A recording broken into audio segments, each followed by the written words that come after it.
सिंधु नदी के किनारे सुनहरा सूरज उगता है, जो हड़प्पा की मिट्टी भरी तटों को एंबर और लाल रंग की छटाओं से रंग देता है। हवा में जीवन की लहरें दौड़ जाती हैं, दूर से बैलों की आवाजें, बच्चों की हंसी और पुराने रास्तों पर मिट्टी के पहियों की गूंज सुनाई देती है। जैसे जैसे सूरज की किरणें पकी हुई ईंटों और संकरी गलियों पर फैलती हैं, शहर धीरे धीरे जागता है। औरतें अपने आंगनों को हाथ से बने झाड़ू से बुहारती हैं, पुरुष अपने बैलगाड़ियों को तैयार करते हैं और बच्चे नदी के किनारे मिट्टी के खिलौनों से खेलते हैं।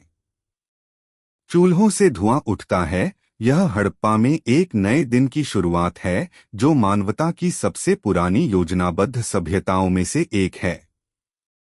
शहर की दीवारों के भीतर घर मजबूत और सम्मित खड़े हैं, पूरी तरह से पकी ईंटों से बने हुए, जिनमें सदियों का इतिहास सांस लेता है।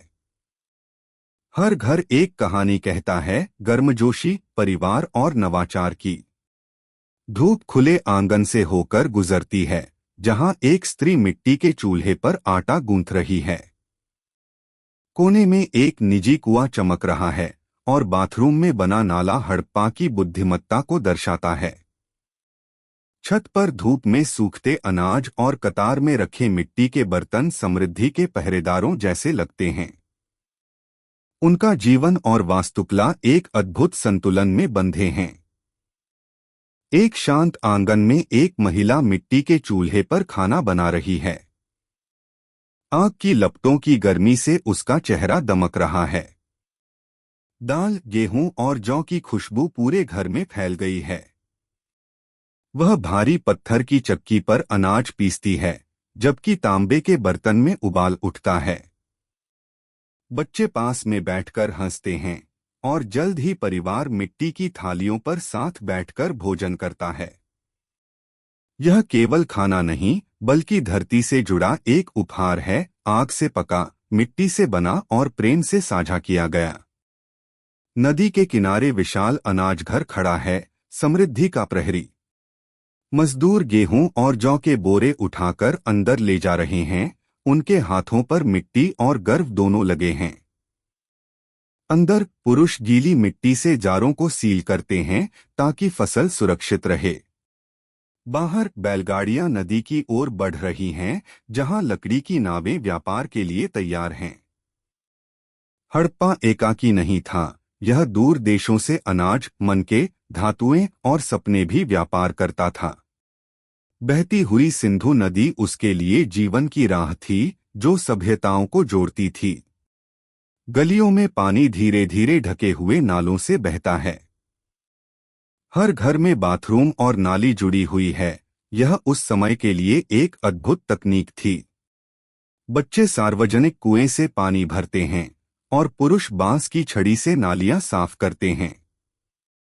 यह साफ सफाई और स्वास्थ्य का संतुलन दिखाता है। यह सभ्यता केवल ईंटों की नहीं, बल्कि अनुशासन और एकता की थी। शहर के बीचों बीच कारीगरों की आवाजें गूंजती हैं। एक व्यक्ति घूमते चाक पर मिट्टी का बर्तन बना रहा है, दूसरा तांबे को पीटकर औजार गढ़ रहा है। एक स्त्री छोटे छोटे मनकों से हार बना रही है, नीले लाजवर्द और लाल कार्नेलियन पत्थरों से। शेल्फों पर रखे रंग बिरंगे बर्तन कला की आत्मा को दर्शाते हैं। ये कारीगर केवल मजदूर नहीं थे, वे कलाकार थे, जिन्होंने हड़प्पा को सुंदरता और पहचान दी। शाम ढलते ही हड़प्पा की महिलाएं कुएं के पास इकट्ठी होती हैं। वे सीप की चूड़ियां, पायलें और रंगीन मनके पहनती हैं। कुछ महिलाएं प्राकृतिक रंगों से रंगे कपड़े, लाल, नीले और पीले, धारण करती हैं। एक स्त्री कांसे के दर्पण में अपना चेहरा देखती है और आंखों में काजल लगाती है। उनकी सादगी और सुंदरता इतिहास से जुड़ जाती है। यही आत्मविश्वास और कला हड़प्पा का प्रतीक है। सांझ होते ही मोहनजोदड़ो का ग्रेट बाथ दीपकों से जगमगाने लगता है। आसपास के नगरों से लोग पूजा और उत्सव के लिए यहां आते हैं। ढोल और बांसुरी की धुन गूंजती है। पुजारी जल के किनारे मंत्रोच्चार करते हैं और स्त्री पुरुष दीपक हाथों में लिए जल में उतरते हैं। जल में सैकड़ों दीपकों की रोशनी झिलमिलाती है, मानो सितारे धरती पर उतर आए हों। यह स्थान केवल ईंट और पानी का नहीं, बल्कि शुद्धता और एकता का प्रतीक है। शहर के दूसरे कोने में रात रोशनी और संगीत से भर उठी है, एक शादी हो रही है। आंगन फूलों और दीपकों से सजा है। दुल्हन चमकदार कपड़ों और सुनहरे आभूषणों में सजी मुस्कुरा रही है, दूल्हा फूलों की माला पहने खड़ा है। संगीत गूंजता है, ढोल और बांसुरी बजती है, और लोग नाचते हैं, खाते हैं, हंसते हैं। हड़प्पा के लोग भले ही हजारों साल पहले जीते थे, लेकिन उनका प्यार, उनकी खुशी और उनकी एकता आज भी उतनी ही सजीव है। रात गहरी होती है और आसमान तारों से भर जाता है। मिट्टी के घरों से धुआं उठता है और हवा में घुल जाता है। परिवार दीपक के पास बैठकर दिन के आखिरी शब्द साझा करते हैं। बच्चे मिट्टी के बिस्तरों पर सो जाते हैं, आने वाले कल के सपनों में खोए हुए।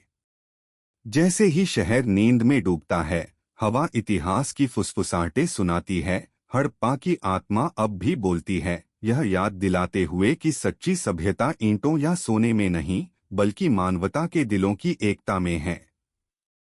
नैतिक संदेश। सच्ची सभ्यता पत्थरों या धातुओं में नहीं, बल्कि एकता, सौहार्द और जीवन के सम्मान में बसती है। हड़प्पा के लोग समय के साथ लुप्त हो गए, लेकिन उनकी आत्मा आज भी हर दयालुता, हर विश्वास और हर बेहतर कल के सपने में जीवित है।